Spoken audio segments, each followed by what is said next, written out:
Owner hari ni ambil satu busy ni Ranger. Dia takut dia mau interview sikit kan. Nanti ni Astro Awani semua mari interview. Sebab ini tengok viral ni kereta cantik. Nak tanya tengok kenapa ada idea nak letak itu lampu-lampu biru match dengan hijau. Tolong bagi tahu sikit. Nampak cantik gaya. Bagilah tengok sikit dia punya kereta. Actually I memang minat lah kereta biru ni. I memang minat biru lah sebelum ni.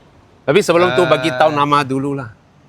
Nama Jai lah, panggil Jai lah. Jai lah, okey Jai. Okey. Warna hijau. Lampu hijau lah. Hijau tu macam Raya. dia matching sikit lah dengan biru. Raya pun boleh. Yes, Macam Raya matching dengan sikit gaya. biru. Kalau ambil colour lain rasa macam kurang lah. Okey. Kalau ambil biru pun nanti macam full biru pun tak berapa cantik, betul tak? Okey.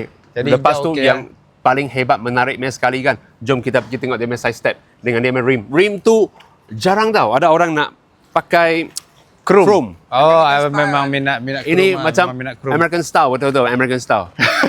Nak something special. Something special, betul. Okey, lepas tu yang lagi satu, tengok dia punya side step dengan match dengan sana juga warna hijau. Hijau, betul. Lepas Bagi tu kita kenapa bagi match. pilih ni? Suka dia punya design. Betul, suka dengan design. Voice punya. Lepas tu lagi pun yang ni, jom kita pergi tengok dia punya ni. Sport bar dia berapa cantik. Tinggi ni kereta. Belakang tengok. Ya. JTC. Kenapa pilih JTC? Sebab Saya tahu tuan sudah survey banyak memang mesti tahu bunyi ada dia macam padu sikit lah. Bunyi lagi padu. Bunyi lagi padu. Okey. Sebab I memang tak minat standard punya. Cantik lah lepas tu. Standard serupa orang tua punya. I tak mau. Orang tua main standard. I tak mau. belum tua lagi. Lepas tu tengok ini belakang ada lampu semua, belakang sport bar, force punya, boleh kata satu set semua complete lah. Lepas tu tengok hari ni Jai punya, tadi dia masuk ini Sky punya ini kedai kan. Dia mesti senyum sampai sekarang maintain. Sekarang Sky punya kerja okey lah. Suka. Cantik. Okey.